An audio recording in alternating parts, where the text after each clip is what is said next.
Hey everybody, Jacques here from Moncton Guitar Repair. Looks like today we're going to do something on feeding and care of your acoustic or electric guitar. Honestly, the only thing that your guitar really needs is water. Guitars are built at approximately 45% humidity, and they work best and will be the most stable if they're kept at or close to that. A difference in humidity of 5% more or less can start to manifest itself as problems. Well, there's a couple of things that really are important. Number one is you need to get yourself a humidifier. Now, Planet Waves makes these ones here. They work quite well. You can get them at Long and McQuaid or any other place. Now, they're nice and convenient because they do sit inside of the strings like that. Keep the sponge wet, and you're good to go. Now, the important thing about any of these humidification systems, you have to remember that a sponge, the only purpose in life it has is to soak up water. If the sponge gets dry, it will start to reverse the process and dry out your guitar. So having one of these in and it's dry is actually worse than having nothing. So my big issue with these ones is the sponge is very, very small. So if you're the type of person who tends to forget to do things or is not as diligent as some other people in making sure that things are taken care of, this may not be the thing for you.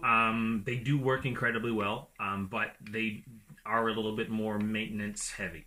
Now, I actually have instructions for making this. Basically, like I said, all your guitar wants is water. So this, I went to Dollarama. There are two for $1. Okay, 50 cents a piece.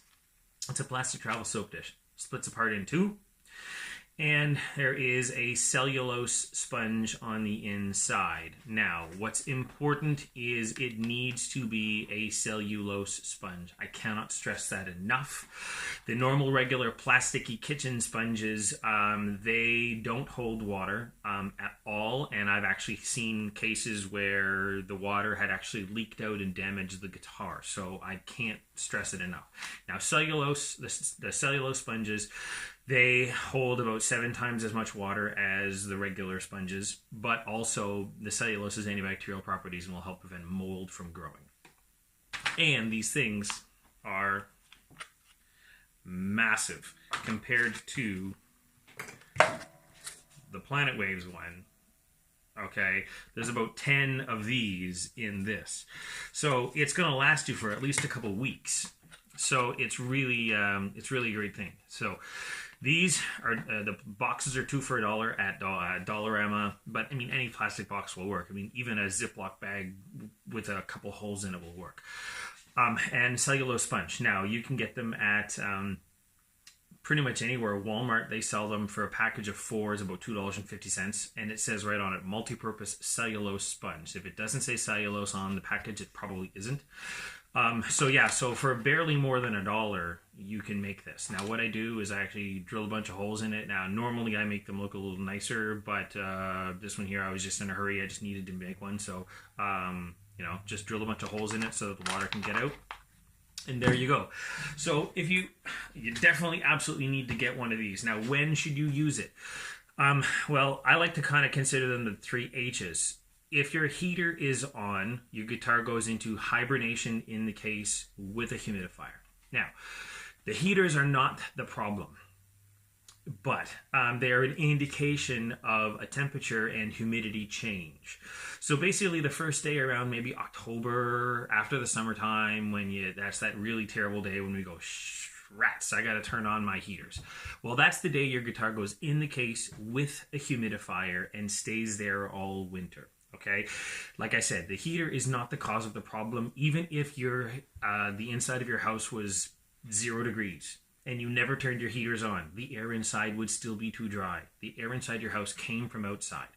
But when it reaches the point of the temperature gets low enough that the heater is required to keep you comfortable, your guitar is not going to be comfortable either.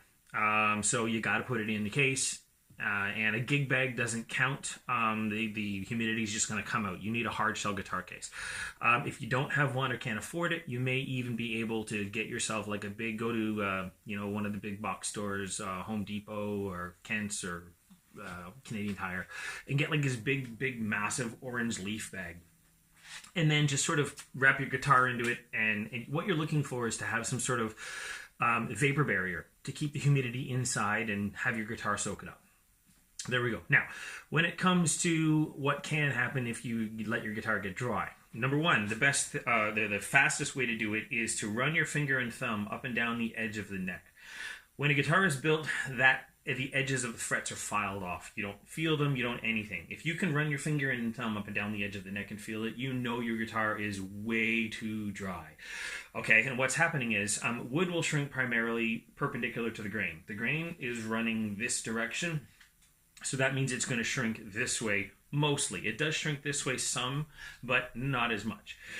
Well, same thing goes with the top of the guitar. Well, the top of the guitar, even though we call our acoustic guitars a flat top guitar, it's not technically flat. There is a curve on the top of the guitar. Sometimes it's somewhere between 15 to 20 feet, not 15 inches or 10 inches or 12 inches like a guitar neck. The actual radius is, imagine a circle with a 20-foot radius. So there actually still is a minuscule curve on the top of the guitar. Well, that technically means that the top of the guitar is ever so slightly too big or too long for the sides. So, because a curved line is always a longer distance than a straight line. So what happens is the curve is like this, and as the guitar starts to dry out, the curve starts to flatten out and actually starts to sink into the guitar.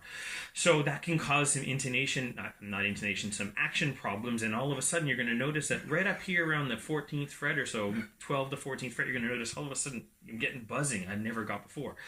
Well, when you rehumidify that guitar, the guitar is going to inflate again, and we're going to end up having everything will kind of go back to normal, if you're lucky. If you're really unlucky, right now I've got 7 or 8 guitars in the shop that have humidity-related damage, because all of a sudden the top started to sink in, and then all of a sudden, puck, it ended up snapping the top. So I have to rehumidify the guitar, close that crack, and do a bunch of really expensive repair work on the inside to fix it.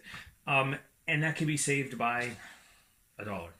Okay, some of these repairs run into multiple hundreds of dollars, and it can, you've got this nasty, obviously I do my best to make the repair look as good as possible, but, there's always going to be some sort of external visible evidence that there was something going on, and that could have been saved by $1 and a little bit of water. So, now, one of the other problems is your frets, which I know sounds a little bit strange, but just work with me here.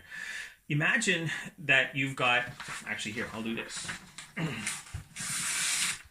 Okay, so here we are. This is the slot that our frets, okay, you've seen 2 pieces of paper here. It's kind of hard to see, but I'll do my best.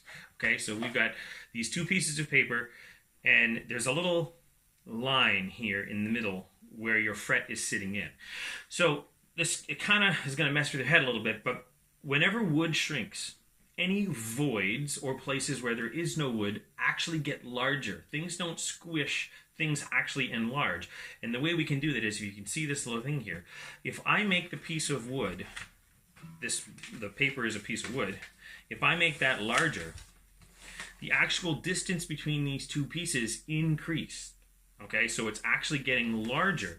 The void, I mean. So what does that mean with your frets? Well, all of a sudden, there's a slice along every one of your frets.